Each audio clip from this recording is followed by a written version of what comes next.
एक लड़की की शादी उसकी बिना मर्जी के एक सीधे साधे लड़के से हो जाती है। लड़के के घर में उसकी माँ के अलावा और कोई नहीं था।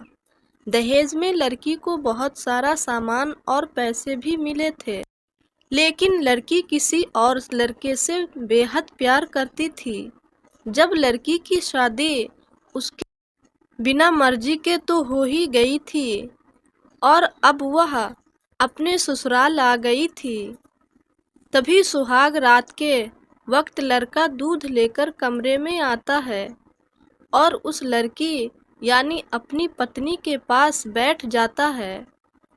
तभी उसकी पत्नी गुस्से से अपने पति से कहती है, क्या तुम मुझे अकेला छोड़ सकते हो? उसकी ये बात सुनकर उसका पति बहुत दुखी होता है, लेकिन फिर भी वह खुशी खुशी ये कहता है, नहीं तुम आराम करो, मैं तो सिर्फ तुम्हारे लिए दूध लेकर आया था। यह कहकर वह कमरे से बाहर चला जाता है। लड़की मन मारकर ही रह जाती है, क्योंकि लड़की चाहती थी कि उसने कोई सवाल क्यों नहीं किया ताकि वो उस गवार से तलाक ले सके। अब लड़की को ससुराल में 3-4 दिन हो गए थे, मगर वो तो बस पूरा दिन फोन पर बॉयफ्रेंड से बात करती थी और उधर लड़के की माँ बिना शिकायत करे दिन भर घर का सारा काम करती थी। वो सबके लिए खाना भी खुद ही बनाती थी। फिर भी उसकी माँ के चेहरे पर हर वक्त मुस्कुराहट ही रहती थी।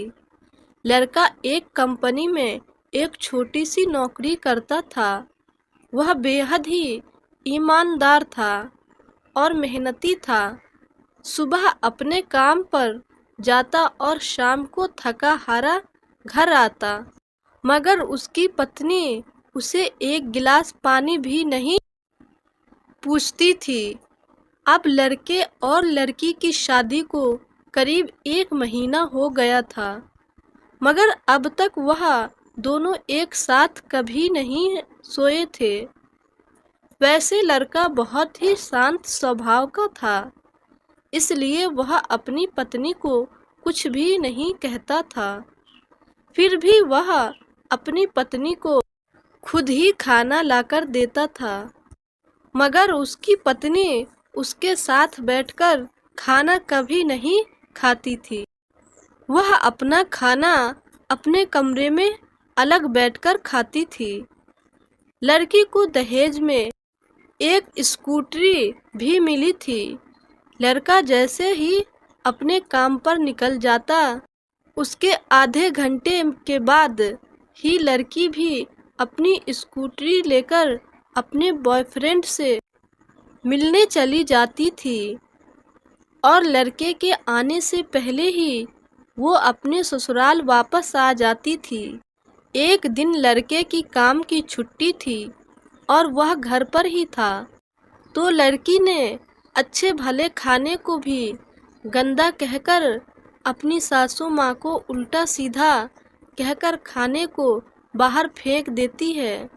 ये सब देखकर लड़के को बहुत ही गुस्सा आता है और वह गुस्से में अपनी पत्नी पर हाथ उठा देता है, मगर उसकी माँ फिर भी अपने बेटे को ही डांटती है। इधर लड़की को बात बनाने का एक बहाना ही चाहिए था, जो कि उसे मिल गया था। तभी वह बिना बोले अपनी स्कूटरी लेकर अपने बॉयफ्रेंड के पास चली जाती है और अपने बॉयफ्रेंड के पास जाकर कहती है कि अब एक पल भी मुझे उस घर में नहीं रहना।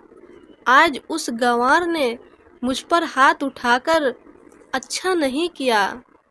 तभी उसका बॉयफ्रेंड कहता है, अरे तुमसे तो मैं कब से कहता हूँ कि तुम भाग चलो मेरे साथ कहीं दूर, मगर तुम हो कि आजकल पे ही लगी रहती हो।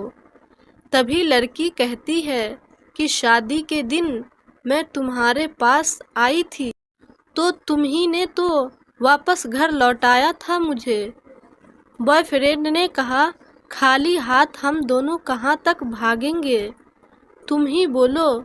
मैंने तुमसे कहा था कि कुछ पैसे और गहने साथ ले लो, और तुम हो कि खाली हाथ ही मेरे पास आ गई थी। आखिर दूर एक नई जगह में जिंदगी की शुरुआत करने के लिए पैसे तो चाहिए ना। और हाँ, एक बात और, जब भी मैं तुम्हारे पास आता हूँ और तुम्हें छूना चाहता हूँ, तभी तुम्हारे नखरे हो जाते हैं और बस यही कहती रहती हो कि ये प्यार प्रेम शादी के बाद ही होगा। तभी लड़की गुस्सा होकर कहती है, हाँ, शादी के बाद ही अच्छा होता है ये सब। और मैं तुम्हारी ही तो हूँ।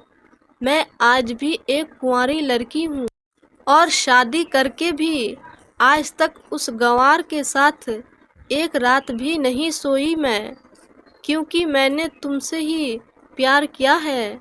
और अब मैं चाहती हूँ कि तुम मुझसे शादी करके मेरी मांग में अपने हाथ से सिंदूर भर दो। फिर मैं पूरी ही तुम्हारी हो जाऊंगी और फिर तुम मुझे अपनी मर्जी से दिन रात प्यार कर सकते हो। तब उसका बॉयफ्रेंड कहता है, तो ठीक है, मैं तुमसे शादी कर लूँगा, मगर तुम कम से कम 4 लाख रुपयों का कल शाम तक इंतज़ाम कर लेना।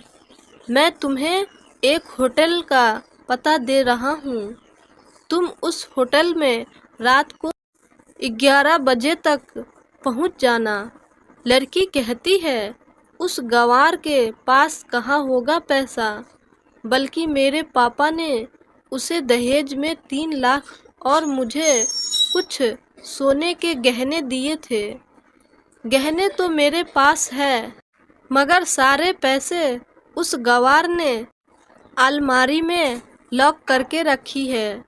मगर मैं जैसे तैसे अलमारी की चाबी लेकर सारे पैसे निकालकर तुम्हारे पास हमेशा हमेशा के लिए आ जाऊंगी। यह कहकर वह लड़की अपने ससुराल पहुंचती है। लड़की ससुराल पहुंचकर अपने पति और सास से लड़ाई करती है और वो उन पर खूब चिल्लाती है।